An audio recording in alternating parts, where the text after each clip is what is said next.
flashbacknya ketika Bigetron akhirnya mewakili Indonesia di kancah dunia, apalagi di Global Championship dan segala macam, ya mereka tidak langsung menjadi juara dunia. Mereka butuh proses, mereka butuh beberapa kali untuk masuk ke Global Championship, ke turnamen dunianya, untuk mereka akhirnya siap dan akhirnya bisa bersaing ketat dengan tim-tim dari negara-negara lain gitu. Itu yang menurut gua harus didapatkan oleh tim-tim Indonesia yang lainnya gitu.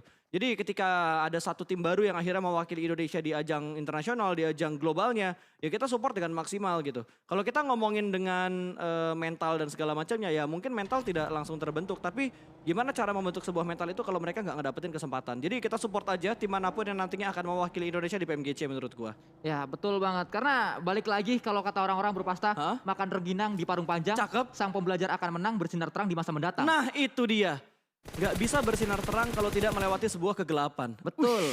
Namun kalau kita melihat kali ini dari seorang Audrey juga memiliki sebuah vision menuju ke arah pemain-pemain dari Void. Ada sebuah perjalanan yang juga dibangun kembali oleh seorang Audrey, bergeser lagi mencari vision yang berbeda lagi, tapi smoke juga sudah dibangun kali ini oleh Debs 2K. Dua smoke bahkan yang ketiga untuk membuat tebalnya area ini sehingga tidak tembus vision dari pemain-pemain Livescape. Ya betul banget. Dari tadi kalau nggak salah ada yang nahan-nahan tembakan, tapi akhirnya Livescape melepas tembakan yang menuju ke arah Void dan membuat Void harus melakukan regroup lagi, posisi mereka lagi sebelum akhirnya nanti dipush oleh tim lain atau bahkan dipush oleh tim Livescape-nya juga. Dan di arah lain ada GD yang bertemu dengan Serigala, kali ini bertemu dengan tim Nero 4 lawan 1, baru Nichil yang terspot. Tapi kalau kita lihat di bagian minimapnya, GD juga sudah mulai melakukan setup dengan sangat rapi. Ini dia Genesis Dogma, pemuncak klasemen sementara. Tim yang terdepan untuk bisa mendapatkan gelar juara. Tim terdepan juga untuk saat ini mendapatkan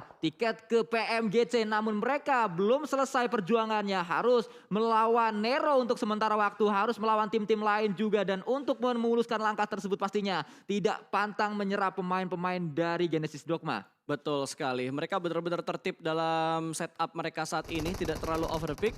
Tetap disiplin, malah di arah lain yang kurang disiplin mungkin dari tim Aura karena Cisun berhasil diamankan, langsung dipulangkan menuju ke arah lobby bertemu dengan Dewa United. Tapi Uni sendirian follow up di bagian belakang, mulai melakukan setup, namun ada trade knock yang terjadi. No Mercy akan langsung memberikan follow up dan mungkin trade eliminasi pun terjadi antara DU dan juga Aura. Belum ada follow up yang dilakukan oleh DU. Ya, hilang satu pemainnya tadi kalau kita lihat Dewa United. Sayang sekali tim yang turun di area tengah, turun di area bootcamp. Namun mereka saat keluar dari bootcampnya nampaknya tidak terlalu siap untuk melawan tim-tim lain. Bahkan cukup mudah tadi, satu pemain dari Dewa United pun dipulangkan ke arah lobby. Menyisakan 3 yang lain. Namun kita melihat juga kali ini Bigetron dan juga Aura akan coba fight karena sudah saling melihat satu sama lain. Betul, mereka sudah saling bertatap-tatapan. Bigetron sudah nyebrang keluar dari tempat mereka tadi. Berarti circle keduanya harusnya menuju semakin ke arah sebelah kiri. Karena Bigetron sudah meninggalkan ke arah bootcampnya. Lihat yang dihadapi oleh Bigetron adalah satu pemain dari Skylight yang ada di bagian depan, di mana pemain-pemain dari Skylight membackup dengan jarak yang lumayan jauh. Slayer akan mundur ke arah belakang, itu ke spot Liquid. Langsung mengganti weaponnya dan langsung menembak cacing yang ada di arah open field. Poin pertama apakah masuk menuju ke arah Bigetron? Karena ini akan sangat sulit untuk di backup dan itu dia eliminasi pertama. Dan Bigetron harus segera keluar dari tempat ini karena kalau nggak salah di belakang mereka ada Aura. Ya, dan di depan mereka juga sudah bersiap kali ini tim yang tadi sudah terculik satu pemainnya Aurelet Alliance, yaitu Scarlet Gaming. Jersey sedang melakukan boosting terlebih dahulu dan bersiap untuk melihat, untuk mencari vision menuju ke arah pemain-pemain dari Bigetron. Ada Smith juga yang coba untuk melakukan backup, namun ternyata Jersey juga terspot dari arah lain. Banyu dari zone. Tapi ditembak lagi Banyunya. Kayaknya ada mata-mata di arah lain yang bisa nge-spot keberadaan dari seorang Banyu. Ditembak terus-menerus, HP-nya semakin berkurang. Tapi di arah lain juga ada pertemuan antara Takai dan juga Victim. Mendapatkan sebuah knockout ke arah Victim. Takai masih belum bisa mendapatkan confirm eliminasi mereka. Baru satu eliminasi yang mereka dapatkan sejauh ini. Ya, baru satu yang didapatkan, namun pastinya mereka tidak puas hanya dengan satu saja. Ingin mencari yang lain lagi, ingin mencari lebih lagi. Pinky, salah satu pemain yang juga mendulang poin untuk Scarlet Gaming kali ini. Kita melihat dari area bootcamp, ternyata Victim sudah mengisi area sentral dari bootcampnya. Fight juga terjadi di sana, close combat. Nampaknya akan coba dilakukan oleh seorang Steve Boy berhadapan dengan satu pemain dari Victim, yaitu Rocky. Melakukan tembakan juga dengan UMP-nya, melakukan reload terlebih dahulu. Namun mencari angle selanjutnya dan Steve Boy mundur terlebih dahulu untuk melakukan regroup mungkin bersama dengan Cryzen. Yes, betul. Dan kali ini bootcamp sudah mendapatkan sebuah tamu baru lagi. Tapi DU udah mulai pincang ya. Mereka udah kehilangan satu pemain mereka tadi. Tapi setidaknya mereka berhasil mendapatkan 2 pemain dari tim Victim dan ini akan meningkatkan tingkat kepercayaan diri mereka. Ada Steve Boy yang akan melakukan setup flank, itu di backstep dari belakang front shoot yang masih belum berhasil, namun Steve Boy juga masih belum bisa mendapatkan sebuah knockout ke arah pemain dari Victim. Tempo kembali menurun kali ini. Tembakan ke bagian dalam dari ruangan dan Cryzen ditinggalkan seorang diri di bagian dalam namun masih bisa bertahan. Step by step kali ini bermain di bagian luar dari pintunya. Pintunya akan segera dibuka. Step sudah mulai terdengar ada sedikit tembakan pre-fire dari bagian luar. Namun kembali turun ke arah bawah. Ada backup dari Steve Boy. Masih diincar keberadaan dari pemain-pemain DU yang saat ini berada di bagian luar dari bootcamp. Tapi lihat Cryzen juga masih siap untuk menetapkan dan melock angle-nya ke arah pintu. Ada Hands juga yang coba membackup dari area gudang. Kalau kita lihat terpojok satu pemain terakhir dari Victim yaitu Rocky. Turun ke arah bawah kembali akan coba diincar. Ada tembakan yang juga dilakukan ke arah Rocky dan itu dia sangat-sangat low HP-nya karena Hands tadi yang saya katakan melakukan backup juga dari angle yang berbeda lagi. Rocky naik ke atas lagi, turun naik kali ini untuk menghindari kejaran dari pemain-pemain Dewa United. Terlihat di sana spray juga dilakukan dan itu dia Victim pun dipulangkan seluruhnya menjadi tim pertama yang pulang ke arah lobby. Betul sekali, Victim menjadi tim pertama yang dipulangkan ke arah lobby setelah kita melihat beberapa fight yang terjadi, pick off yang terjadi, tapi ternyata Victim yang menjadi tumbal untuk di game keempat hari ini atau game Sunhawk yang satu-satunya dimainkan untuk di setiap hari dari Grand Final. Dan kita berpindah ke arah lain. Kali ini semakin condong ke arah Pulau Alpha, di mana alter ego Renalri yang sudah siap sedia untuk melihat semut-semut yang ada di bawah. Ya, Renalri kecil soalnya kan. sedari tadi memang menjaga angle tersebut tidak berpindah, dia cuma mundur sebentar untuk melakukan looting mungkin dan kembali lagi ke angle yang sama untuk memantau karena memang Renalri nampaknya kali ini diutus untuk menjadi palang pintu dari area ini. Betul, harus ini tugas yang berat sebenarnya untuk seorang Renalri gitu. Ditugaskan seorang diri untuk memantau pergerakan di bagian lower ground-nya. Tadi kalau nggak salah yang dilihat di bawah itu Skylets ya. Ya. Terus tiba-tiba sekarang sudah berganti tim, ada Livescape di bawah kaki dari Renalri dan Mort lewat begitu saja melewati Ucup yang sudah memiliki 16 aid kit. Ya, Wow. 16 first aid kali ini dimiliki oleh seorang Ucup, bahkan 7 tadi dari segi minumannya. Dan kembali kita melihat kali ini dari seorang Kean melakukan tembakan ke arah satu pemain, mendapatkan 2 pemain kali ini. Buaya nyari kutu kalau bisa 2, kenapa harus 1, namun mencari yang selanjutnya lagi, mungkin mencari yang ketiga karena ada pemain point yang terakhir atau 2 yang terakhir kali ini berada di area yang jauh sekali, tidak bisa membackup karena satu melakukan flank ke arah kanan dan itu dia mungkin akan melakukan enter lebih dahulu ke arah 2 pemain yang sudah tertakedown. Betul, akan sangat sulit tentunya untuk di backup dan harusnya akan direlakan begitu saja.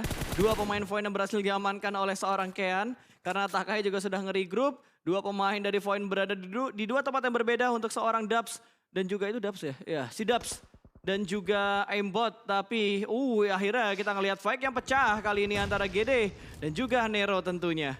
Ya, kembali kita melihat kali ini Booms juga dari sisi lain akan coba melakukan fight melawan Nero. Sedari tadi memang sudah sangat dekat sekali, namun baru pecah di sini fightnya. Melemparkan granat ke arah depan, sudah dilemparkan akan coba meledak di sana. Bahkan Blue Zone juga sudah mulai ikut campur dalam fight ini. Rancid terkena Blue Zone, namun dari sisi lain Hexas juga akan coba diincar oleh seorang Satar. Akankah berhasil kali Satar maksud saya yang diincar oleh seorang Hexas, namun belum berhasil berpasta. Backupnya cepet banget dari GD cuy. 3 pemain GD yang lainnya langsung memberikan follow up ke arah Satar. Bahkan Rancid tidak dibiarkan untuk bergerak secara leluasa, low HP. Dan Nero dipulangkan menuju ke arah lobby. GD benar-benar menggila. Benar-benar ngeraum kali ini. Dinosaurus kita di Sunhawk. Bahkan kalau kita berpindah ke arah lain, fight yang sudah mulai pecah di berbagai sisi.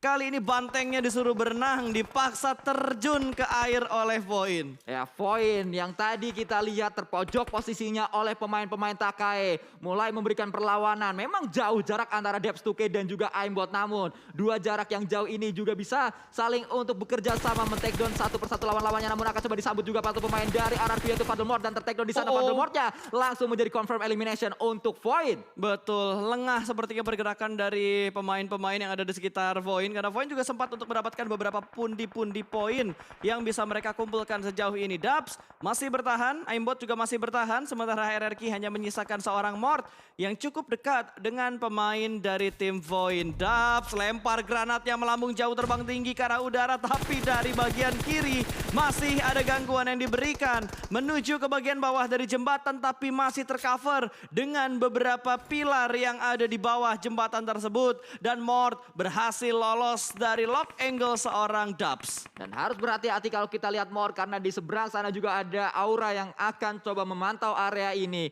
Kita melihat juga Dubs harus segera keluar dari blue zone-nya karena ini sudah memasuki blue zone yang keempat. Cukup sakit keadaannya ternyata. Mort juga itu dia yang saya katakan tadi. Aura memiliki angle ke arah pemain RRQ yang terakhir yaitu Mort dan sedang melakukan berenang gaming nampaknya kali ini. Seorang Hands The Public akan coba diincar oleh seorang Zuxi. Yang mana sebenarnya ada airdrop tapi kenapa helmnya level 1 nampaknya udah diambil sama orang lain. Kayaknya udah diambil sama yang lain atau dia pengen pakai yang level 1 dulu, agak bonyok baru dia ganti ke helm yang level 3.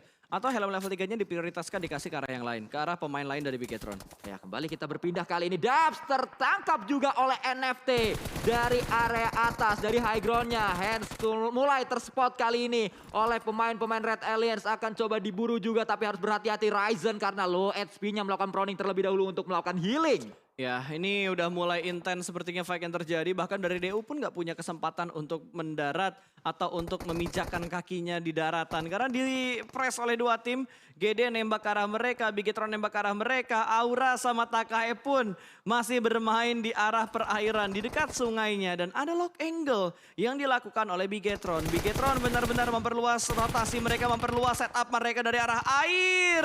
Tembakan masuk namun masih ada backup dari Gremory. Satu persatu sudah mulai tumbang tapi Bigetron mendengar apa yang terjadi di belakang mereka. Dua pemain Bigetron langsung merespon, tembakan langsung diarahkan ke arah Zuxi. Tapi Gremory kali ini tersisa seorang diri harus menghadapi dua pemain dari Bigetron dan dia berhasil mendapatkan satu. Belum ada follow up yang lebih lanjut dilakukan dan kali ini dua pemain Bigetron pun akan segera datang. Granat ataupun molotov sudah mulai dilemparkan menuju ke arah Gremory, masih belum connect dan harusnya Zuxi masih bisa untuk diselamatkan. Tapi Liquid yang akan menyelamatkan sementara Ryzen akan menyelesaikan tugas ini. Jump shoot dari seorang Ryzen dan berhasil mendapatkan satu. Luxi juga memberikan follow up namun masih ada gangguan dari NFT yang ada di belakang dari Bigetron. Ya, namun setidaknya Bigetron bisa keluar dari arena ini dengan cukup aman bahkan mendulang cukup banyak poin. Dari sisi lain kita melihat juga Flekido akan coba close combat dengan satu pemain dari Boom yaitu Ikyar. Berada di area yang berbeda dari area ini atau berada di jembatan yang berbeda dan kita melihat kali ini satu pemain tersebut pun langsung dipulangkan dan Boom harusnya dipulangkan seluruhnya ke arah lobby. Ya, sudah kembali kita melihat ada beberapa tim yang dipulangkan. RRQ, Void, Victim, Boom, Nero. Bahkan Boom tidak bisa melakukan strategi utama mereka untuk melakukan healing di arah Sunhawk. Karena sudah mulai paham semua tim apa yang dilakukan oleh tim-tim yang biasanya melakukan healing. Dan Zone Esport pun pemain mereka terjebak dengan mineral kali ini yang terkena DPS dari Blue Zone yang benar-benar menyakitkan. Satar belum mau keluar dari komponnya tapi dua pemain lain dari GD terspot oleh mineral. Sudah ada info yang masuk kali ini ke arah pemain-pemain dari zone, dari area lain. Flippy juga harus segera keluar dari blue zone-nya. Kalau kita melihat masih banyak tim-tim yang berada di blue zone. Satar berada di blue zone juga. NFT mulai terspot oleh seorang mineral dan seperti kembali dilakukan. Mineral bahkan mendapatkan yang kedua kali drone dan juga Ramones masuk ke kantong dari zone. Betul sekali, dan mineral pun sudah tidak punya healing lagi. Mau nggak mau harus merelakan dirinya dimakan oleh DPS dari blue zone-nya. Kita bakal memfokuskan lagi di mana Bigetron kali ini mereka berhasil mendapatkan tempat yang paling prima. Mereka berada di tengah-tengah circle, the one and only team yang benar-benar nyaman posisinya ada di dalam circle yaitu Bigetron. Ya betul, Bigetron memang nyaman di area tengah dari circle-nya. Tapi kalau kita ingat, tadi Bigetron sempat mengalami area ini, sempat mengalami di mana dia berada di tengah circle namun gagal fight melawan Genesis Dogma di match sebelumnya. Betul. Mereka tidak boleh mengulangi kesalahan yang sama untuk kedua kalinya. Ya, ini mungkin momentum untuk Bigetron mengejar ketertinggalan poin mereka untuk mengamankan slot mereka menuju ke arah saya dan juga membalap poin dari GD yang sudah terlampau untuk poin di PMGC-nya. Dan Luxi juga menambah satu poin eliminasi lagi, berhasil mendapatkan satu persatu pemain yang berusaha untuk menginjakan kakinya ke arah daratan, tapi tiba-tiba dari arah kiri datang pergerakan dari Livescape, tapi Pinky berhasil memotong rotasi dari Livescape. Ataupun tumbang, ada bagian bergerak secara yellow namun sempat dan berhasil untuk menginjakan kakinya di balik sebuah batu dan harus sharing compound, harus sharing area bersama dengan satu pemain yang Ryzen. Namun dari area lain akan coba ada Scarlet Gaming yang mengincar high ground dari Bigetron. Audrey juga sudah mulai melakukan flanking kali ini, sudah mulai melakukan push maksud saya berada di belakang batu, dekat sekali dengan pemain-pemain Red Alliance di belakang. Satu pemain dari Dewa United bisa mendapatkan Zuxi dan dikonfirm menjadi kill. Menjadi elimination maksud saya ke arah Dewa United. Dan Dewa United pun terspot karena ada balasan dari Red Alliance. Ya lo lihat deh, live status yang ada di sebelah kanan kuy. Semuanya kedip-kedip warna biru kecuali Bigetron. Ya betul, karena semuanya berada di Audrey? area blue zone. Audrey datang Audrey? kali ini dengan Uzinya. Melakukan tembakan ke arah depan mungkin, tapi dia harus melakukan healing terlebih dahulu di belakang sana. Dan itu dia ada Ryzen yang memulangkan Audrey, satu pemain dari LPS Tumbang. Betul, 9 poin eliminasi. Masih ada satu pemain dari Livescape di bagian bawah, namun Liquid berhasil diamankan. Trade talk-nya belum terjadi, tapi kali ini akan segera di backup. Ada Ryzen yang bakal bergerak menuju ke arah seorang Toms. Dan berhasil menumbangkan satu persatu pemain dari tim Livescape. 10 elimination sudah dikumpulkan oleh Bigetron Red Alliance. Genesis Dogma pemuncak klasemen sementara pun sudah dipulangkan. Kembali kita melihat ada sebuah healing yang coba dilakukan oleh Maybe, pemain dari Livescape. Betul, ini Maybe yang ditugaskan sebagai anggota terakhir dari Livescape untuk melakukan healing. Akan sangat susah tentunya untuk dia masuk ke dalam zona. Tinggal 2 add kit lagi yang dimiliki oleh Crush. Begitu banyak tim yang akhirnya memutuskan untuk healing karena mereka udah nggak punya waktu lagi untuk bergerak masuk ke dalam zona. Udah nggak dapat tempat lagi, udah nggak dapat celah lagi, jalur, jalan apapun itu untuk mereka masuk ke dalam zona. Ya, Badru pun tidak memiliki healing yang begitu banyak karena memang dari looting area yang dimiliki oleh Alter Ego saat ini tidak sebanyak yang mereka punya ketika mereka drop kalau nggak salah waktu itu di docks kanan ya. Ya, arah-arah sekitar sana. Dan ini dia nampaknya dengan seperti ini. Harusnya Red Alliance, Bigetron Red Alliance bisa mendapatkan WCD, namun masih akan kita tunggu juga seperti apa kelanjutannya karena kita belum tahu Smith. Masih ada 7 lagi yang dimiliki oleh Smith. Ini adalah yang ke-6 yang masih dia miliki. Masih terus akan coba melakukan healing demi healing. Ini harusnya BTR nggak sih? Tersisa 2 ya harusnya, karena untuk menunggu circle menutup yang terakhir juga masih cukup lama. Ya betul, harusnya ini fix untuk Bigetron mendapatkan WBCD. Mereka benar-benar diunggulkan dari timing rotasi mereka. Kira-kira mereka nggak bakal sempat lagi gitu untuk berpindah. Tapi ternyata mereka masih punya waktu untuk berpindah. Dan Maybe akhirnya membuka tembakannya dan ya merelakan diri ke arah Blue Zone. Ya, Bigetron kali ini berada di atas angin keadaannya. Mereka sangat nyaman, bahkan tinggal menunggu waktu saja untuk mendapatkan WWCD. Waktu yang akan menjawab dan pastinya akan terjawab sesaat lagi karena setelah ini adalah first aid yang terakhir. Yang itu dia sudah digunakan oleh seorang Smith. Melakukan tembakan, ada balasan namun sudah. Taunting sudah. Sudah selesai dan itu dia winner chicken dinner didapatkan oleh Bigetron Red Alliance. Betul, untuk match yang keempat Sunhawk kali ini mereka berhasil membawa 11 poin eliminasi. 11 poin eliminasi yang dibawa oleh Bigetron ini adalah chicken